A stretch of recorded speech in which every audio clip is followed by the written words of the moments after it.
Grow My Cleaning Company teaches owners of cleaning companies just like you how to grow your company, make more money, and finally take charge of your financial future and your life. This podcast is about automating and creating systems that give you time and money freedom so you can grow like crazy without losing control. Since this is totally free, if you're getting tons of value, want to support us, and make sure that you get more of the good stuff, subscribe, rate, and review to this podcast today. Now, on to the show. Hey, Cleaning Nation. So excited to have you, be with you, see you. Today we are talking about a topic that I know is near and dear to your hearts because I'm probably asked about this as much, if not more than any other freaking thing in the world by you guys. And that is systems. So we're going to talk about how to fast track your systems for success today. It's a tough topic because there's so much misinformation and beliefs, and there's just a lot going on. We're going to do the best we can to distill it down and give you the most value we can in 20 minutes. So today, fast track your systems for success. I've got my tea here. I did too much coaching yesterday. I think I shot my voice, and I've got a bunch of coaching today, so I'm going to do my best to protect it so I won't probably be ranting and screaming as much as I usually do. But I'm going to try and keep the energy high, and sorry for the gross sipping of tea noises. All right, let's talk about how to fast track your systems for success. The problem is, we want to be free to work on our business as opposed to in it, right? We want to be working on projects that we can do once and we'll build a business and we don't have to continually do them, as opposed to in it where we're constantly cleaning or haranguing or doing payroll or driving, any of that silly stuff that doesn't really pay very well. Systems are what we need to run your business while you build your business. So it's kind of tough because it's like a chicken and the egg situation, right? Like, how do I run my business and create systems, right? That's building your business when I don't have systems to run it, right? So we kind of start with this whole chicken and the egg where I'm too busy cleaning and doing this and doing it. I don't have time to build systems. But the problem is systems are exactly what we need, especially in times of upheaval when things are going nuts. And as we're recording this, we're kind of in the middle of the COVID. I think we're on the down slide. Would love to let me know in the chat, right? I've got my own thing. Let me know in the chat where you feel like we are in the COVID. Are we still in the uphill, still getting worse? Are we at the peak where it's the worst of the worst? Or today, April 28th, are we kind of on the backside of the downside? Would love to know your guys' feedback. Let me know.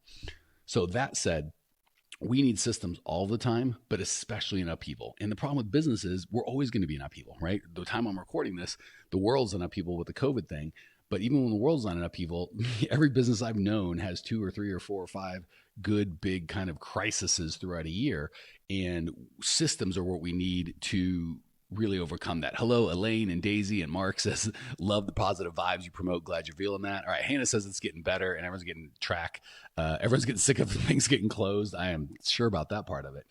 All right. So the cost of this is if we don't have systems, what ends up happening, I've seen this as a coach over and over, and that's what I'm trying to keep you guys and gals from today, is you run yourself ragged without getting results and you get burned out and eventually you quit. Jennifer says, I'm not sure where we are, but business for me is back to normal and also a new clean today. That is fantastic, Jennifer. I love that attitude. That's exactly right. Certainly want to keep kind of abreast of what's going on in the world, but I love Jennifer just going, I know where my world's at. And not as a matter of fact, I'm going to decide where my world's at. And here's where it's at, which is fantastic. Ashley says she's loving the daily Facebook lives. Fantastic. All right. So again, the cost, if we don't have the systems, you're going to run yourself ragged. You're going to get burned out and eventually quit. The flip side of that is we have so many of our clients, part of the struggle that we have to, you are welcome, Jennifer, part of the struggle we have to work with is they've spent years, sometimes decades, working in their business. They know how hard it is to clean and to do the invoicing, to buy supplies and to get customers and try and do everything, right? Where we've got this hard job that doesn't actually pay all that well as opposed to a business.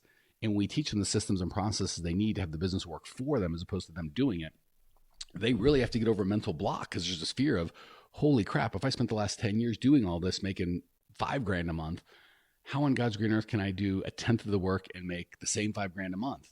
There's that mental shift that we've got to get. So that's one of the things that we got to make sure that we're dealing with. We put into systems. We have to believe and be okay with elevating what we do and getting paid even though we don't do it. A lot of it's an internal belief of, if I don't clean it, it's not fair for me to collect money on it. And we've definitely got to get over that. And that can stop us from putting systems into place. So another thing that'll kill us is this belief of quote unquote real things, right? Equipment cars, advertising, office space, operations managers. This is where I need to invest my time and money, right? Systems is just kind of this concept, right? Like a car, you can sit in and drive, and you know that it was worth 10 grand when you bought it. If you go on Auto Trader today, maybe it's worth 8 grand, but you kind of have this concrete thing. Whereas a system really has kind of no inherent value right off the bat. The trick is, I've sold a couple 7-figure businesses, and the weird thing is, it's reversed when you're selling. When buyers come with a lot of money, Omar says, I just said in a proposal with my eyes closed. That's the only way to set him, Omar. God bless you. When we go to sell a business, believe it or not, the systems and culture and kind of the soft things that you can't see are really what people buy. Not, but obviously they'll go, okay, the blue book for this car is this much, and this building you own is that much, and kind of the assets go for just what they're worth. You don't get extra money for them. The systems and processes that you have, that's where we get paid. So it is, especially for newer entrepreneurs, easy. Hey, Cecilia, good to have you, sister. Easy for newer entrepreneurs to say, I'm going to buy stuff. Like I said, advertising is great, but office space, operations managers, equipment, cars, and because they know that they can kind of see it. But the reality is, the real values in the systems and the processes and the culture, the soft stuff, and that's why we get paid so much to create it, is because it's a lot easier to hire an operations manager than it is to build a culture of success and of fun and of commitment and being down with the cause. So the reality is, if you want to have a real business that's a lot of value in the marketplace to you or to a buyer, if you want to sell it, you invest in yourself first, because you are the asset of the company, good or bad, right? If you don't know what you're doing and you're confused, you're still the main asset of the company, and that's gonna handicap you. And people don't get that, right? Like, well, if I buy a car, if I buy this, if we don't invest in you first, nothing we can buy is going to be any good. I promise you, this coaching business I've got now, we've got a team, all sorts of stuff. If you would have handed this to me when I was 20, I would have immediately burned it to the ground. Not out of spite, just because my lack of ability to just who I wasn't enough to handle it. So we always have to start with the owner, always invest in that first. And again, it's tough because when we're investing ourselves, it's books, it's courses, it's systems, it's kind of our own internal knowledge. And it's hard to really see the value. I buy a car for 10 grand. I know at least today, hopefully it's worth 10 grand. I buy a course, I read a book, I invest in a live event, any sort of things into myself. It's like, how do you quantify that? But the reality is, that's where you go first. Second is our people, right? We want to make sure we have systems to constantly be pouring into our people. One of my favorite quotes is that relates to that, because people always go, what if I pay a bunch of money to educate my people and then they leave? Well, what if you don't pay any money to educate your people and they stay, right? Now, that's the expensive one. So we're gonna invest in our time and money in ourselves first, our people second, and then systems. And if the trick is, with all those things, all of those are kind of unseeable, right? If I read a book or invest $100,000 in a mastermind group or anywhere in between, you look at me before, during, and after, you might not know a difference right off the bat. Whereas if I buy an office space, I can at least point to the office space and go, there, that's my space. The problem is, the high dollar stuff is the stuff that's scary, investing ourselves and our team and our systems. The low dollar stuff is where we start, which is like, office space and toilet paper and stuff like that. So, and there's a place for that, but it's fourth. So number one is you. Number two is your people. Because remember, you're your number one people. Of all your employees, you have the biggest leverage to move the needle of your business. Your employees are second. Then would come systems and processes. And way, way, way down after you've got those things locked, then we invest in stuff, right? Stuff that we can lay our hands on. So that's a big concept we've got to switch. And until we make that switch, you're likely going to struggle. It's really hard to build a big business if you don't build a big owner first, right? The next piece is, and this is something I'm still working on, so I coach it when I see it, and I'm still working on this myself. We've got this belief, especially when it comes to systems, I have to have everything perfect before I tell my employees, before I implement it, before I execute. Everything's got to just be perfect.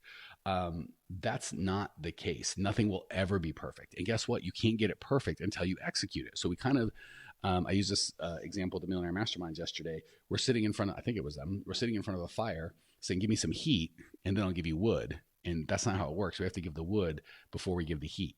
So before we can have a perfect system, we have to execute it. We have to do it and watch it break, and then we can fix it. So we're saying, I'm going to sit and think about the perfect system, and it's supposed to come to me. And the system's going, you have to implement a bad system before you can make a good system. So really, really, hey, Veronica, good to see you. And JC says, preserving in New Jersey. If you want to hang with the big dogs, you can't pee like a puppy. I'd never heard it said that way, but that's art in words, JC. So yeah, the big thing is to a degree, and this is why we like having systems because we have more freedom to kind of do this.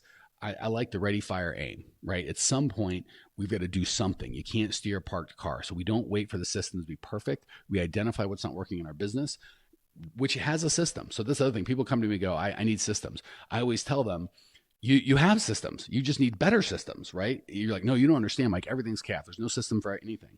There is a system. The system might be to do whatever any employee thinks he should do at the spur of the moment. That's a system. It's a terrible system, but it's still a system. So the reality is we have to understand we already have systems in place. So as opposed to trying to go from a terrible system that just kind of happened that you didn't really intentionally implement to the perfect system, which doesn't exist, we need to go to the middle one of here's my first shot at a system. Maybe it'll work, maybe it won't. I don't know, but I'll for sure get data, right? And then we can evolve that system really quickly. Once it's in place, we can see it working or not working. So get off of it's got to be perfect before, and everything's got to be all done and work together. Pick a low-hanging fruit or part in your business that's not working.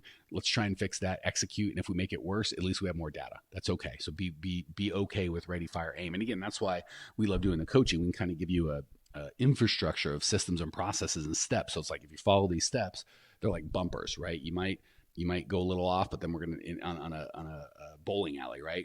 You may not get a strike, but at least you're not gonna jump the lane, right? If you start going over here, we're gonna bump you back to the middle. So that's a nice reason to kind of have systems without having to figure it out on your own, because that can get expensive and tiresome.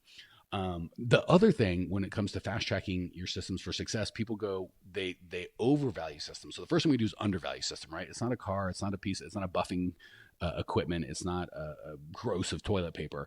So it doesn't have any value. That's undervaluing, couldn't be further from the truth. The other mistake we make is overvaluing systems, right? If I just had the perfect employee handbook, this 327 page document of everything, then my whole business would be perfect. Everything would be great. That's overvaluing systems, right? The reality is, again, first, that there's a reason systems are third. Not that they're not important. Third's still pretty important, but they're built behind you and your employees. Until you have the right employees, the best systems in the world aren't going to do a dang bit of good. So once you've got the right leader, you, and we've got to work on that first, and then we've got the right employees, then systems can be a game changer. But without the right leader and the right employees, people will just ignore your systems, right? Even if you had the perfect book that was like, here's exactly what to do, people aren't going to look at the book. They're not going to remember the book. They're going to do what they want to do. So we always have to get the right people first. And that's really core values and culture. And we'll talk about that. It's really a conversation for a different day. Tracy says, perfection is the killer of progress and profit. Yes, 1,000 times yes. I had a coach. I've invested in my own coaching, hundreds of thousands of dollars. And he said, do you think you're a perfectionist? I said, absolutely. He said, how's that been serving you? And initially I thought, good, right? I always get crap done. I'm the owner, right? People come to me to solve it. And I realized to get me from kind of zero to the moderate amount of success I'd had, it had served me. But to get to the next level of having other people be great and other people solve problems and me be able to be away from the business, it wasn't going to serve me at all. So absolutely, perfection is absolutely the killer of progress and certainly profit. JC says, fail often and progression, not perfection. Correct on all counts. I might just let you guys do the coaching. You guys are absolutely nailing it. So the other thing is, so we don't want to go to, if it's not something I can put value on, it's worthless, right? Wrong. And we don't want to be like, if I just had systems, everything would be perfect. Wrong. You first, employees second, systems third, everything else fourth. And then also that belief, if I just had a binder, everything would be great. The reality is good systems are easy to update, easy to access, easy to understand, easy to create. We go into this a little deeper in our training, but the big thing is just video yourself or your staff training whatever person for whatever job, and upload that into, like, we have a membership site for you guys. Well, guess what? We have membership sites for our employees, right? We have a director of operations or enrollment coach. We have videos of exactly how to do that. And the videos were when I hired someone and trained them, I just videoed myself doing it and then I played it for the next guy. So see what a simple system that is with zero binders or any of that hard stuff. Here's another thing that absolutely gets people to stumble, and it breaks my heart because I think people really believe this and they use it as an example not to succeed, or not as an example not to succeed, but an excuse not to succeed. And it really does break my heart, which is I don't have the money to pay for systems or to pay for someone else or to follow in someone, to get a real coach or a real mentor to help me. I just don't have the money. The sad thing is, so I'm just going to have to figure it out myself, right? And the sad thing is, if you don't have money to pay a mentor to learn from his mistakes or her mistakes, you most certainly don't have money to figure it out on your own, right? Like, That's like saying, I don't have time to do this thing right. Well, if you don't have time to do it right, you most certainly don't have time to do it wrong 6 times before you get it right. So I would never, ever coach any of you guys to use lack of resources as an excuse to not get the systems and process and investing in yourself that you need, especially today. Would it be great to have someone like me walk you through? Absolutely. That's a great thing. Are there books out there? I've written a book. It's $20 on Amazon. There's lots of great books out there. So the whole I don't have the money is a cop out, right? And again, a book isn't the same as a coach and a mentor. They're going to walk you through, but you can still get a ton. So really, and again, I used to do that before I spent, hundreds of thousands of dollars on masterminds. I spent thousands of dollars on books and I read them, right? So do not use the excuse of I don't have the money to invest in myself. Well, then you really shouldn't be in business, right? Because you're it. I'm 46, and this is my I don't even know fifth, sixth, seventh business. But I've had multiple businesses since I was 20. The investment I make in myself last, right? Every business other than this one that I've invested in, I sold that to somebody. I got paid for it, but I'm not getting paid on anymore. Every investment I've made in my brain, I'm still getting paid on. So you've absolutely got to kill forever if you want to be an entrepreneur. If you want to work for someone, do what you want to do. If you want to be an entrepreneur, cleaning company or otherwise, you've got to kill this. I don't have money to pay someone else for their systems or shortcuts their experience. That guy spent millions of dollars figuring this crap out. I don't have the money to pay him. That's nutballs, especially when books exist for $20, right? We got to reshift that to, I don't have money to figure this out on my own and make millions of dollars and take 20 years to do it. So please, please, please don't use that as an excuse for yourself. The last thing that we got to get over is, again, kind of the overvaluing of systems is, well, who I am and what I believe have nothing to do. Someone would just, it's business is like a recipe. Someone would just tell me this much flour, this much sugar, this many eggs, cook at this temperature, right? I'm not a good cook, but if you gave me simple instructions like that, I could do it. And so could you guys. That's a system. Business is a little more complex than that, right? So we have to be the right person. So again, it's this weighting of, we don't want to undervalue systems, but we don't want to overvalue them. And again, systems are dependent on a good leader to execute them, a good culture to execute them in the right light and be able to contextualize when something goes wrong, because things are always changing in business, right? If you're like, every time something new happens, I'll write down what happened and write down what to do, and then I'll have a binder of what to do. Problem is, I've been doing this 26 years, my binder would still be going. Every day there's a new circumstance, right? What systems would you have for COVID? You can't, because it never happened before. You'd have to have a team of people that believe in the same core values and a culture of success. Then we could implement systems, and all that comes from the leader. So I wish I could tell you, again, this would be better for me. Hey, guy, and there's marketers out there that'll tell you this. I'd be wary of them. Just give me a bunch of money, and we don't have to change you at all. If you just give me a bunch of money, I'll whisper to you the secrets of how to do business, and then you'll be rich. If that was the case, it would be in a book and everybody would be rich. The reality is we have to change you first, right? So first and foremost, who you are as the owner has got to be right, and that's going to flow down. If you are the right person, you'll attract the right people. The right owner, the right leader with the right team can absolutely make the right systems be worth millions of dollars. The wrong leader is always going to attract the wrong team, and the wrong leader and the wrong team. Those systems that might be worth millions of dollars in the right person's hand are virtually worthless, if not completely worthless, in the wrong person's hands. So the good news is, once you get this in place, once you become the right person, it's very easy to attract the right people.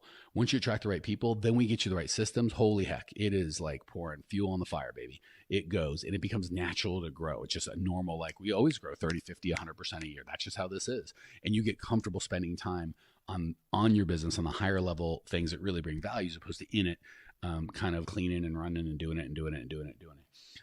So if any of this is wrong, true, and you're like, holy crap, I would like help with this. This is exactly what I need. This is what we do all day, every day. We'd be honored to be able to help you. We have served, if you go to growmycleaningcompanyreviews.com, there's over 100 stories of folks that we've been able to walk through this. If you would like us to walk you through it, the first step in the process is just to jump on the phone with one of our coaches. There's nothing for sale. There's nothing. You can bring your credit card. They can't even take your money. It's really just to find out where you're at, where you want to be, and help you get clear. If that's something you want, go to growmycleaningcompany.com/talk. I think the lovely Lindsay's here. She will chat with you and let us help you get clear. But reality, guys, gals, is, again, I wish when I started in business, again, to show you how old I am, 25 years ago, there was no internet. There was no, holy crap, I had a ServiceMaster franchise, and I thought their systems would help me, but they just didn't give any real data on how to grow me as a leader, how to grow me as a business person, right? It was just about, here's how to strip a floor and here's how to do a P&L sheet, which are all valuable stuff, but they didn't really teach me how to grow. And there was no internet where I could have found someone that knew how to do this. But so I was kind of forced to spend decades and hundreds of thousands of dollars figuring it out, making stupid mistakes, And I'll be honest with you, a little inside baseball. The best job in the world is to get to hang out with people like you and help you make smarter, better mistakes than I made and avoid a lot of the brain damage I went through. And it's just so great to see you guys grow faster and smarter than I do. So, all that to say, you're amazing. Can't wait to hang out with you. growingcleaningcompany.com/talk. One of our coaches would love to jump on the phone, see if we can help you get some clarity on how to get these systems into your life. And hopefully I will get to talk to you guys soon. Oh, Eric says, getting ready to open a cleaning business first of next year. I got to tell you two things. One, now's a great time to own a cleaning business. Holy heck, as this COVID thing ends and everything starts opening back up again, but sanitization, disinfecting is top on every mind. Holy crap, this is the best time to start a business. That said, Eric, if you're getting ready to start a business next year, I wouldn't even think about it till next year, right? If and when, guys, we're going to do this, it's going to take a ton of time. I would be all in focus. When you're ready to start now. But if it's 6 months from tomorrow, I'd start dealing with it 6 months from tomorrow. Anyway, you guys are great. Hope to talk to you all soon. Go put in some systems, share in our Facebook group the wins that you have, and we can all come around and support you and tell you how great you are, and we'll get better together, guys. Talk to you soon. Thanks for tuning in to today's show. If you're fired up, ready to grow, and want to see if you have what it takes to work with us at Grow My Cleaning Company, here's what I want you to do right now. Go to growmycleaningcompany.com/talk. That's growmycleaningcompany.com/talk to book an appointment to speak with me personally. I'm going to jump on the phone with you to get you crystal clear on where you are now, where you want to be, and how to get you there. Don't walk around in the dark any longer. If you are serious about growing your cleaning company, it's time to finally get the systems in place that you need to grow. We've helped hundreds of owners of cleaning companies not only grow their business and their personal freedom, but give back to their community as well. If that's what you're looking for, head over to growmycleaningcompany.com/talk and book a time to talk with me personally. I can't wait to get to know you and your business.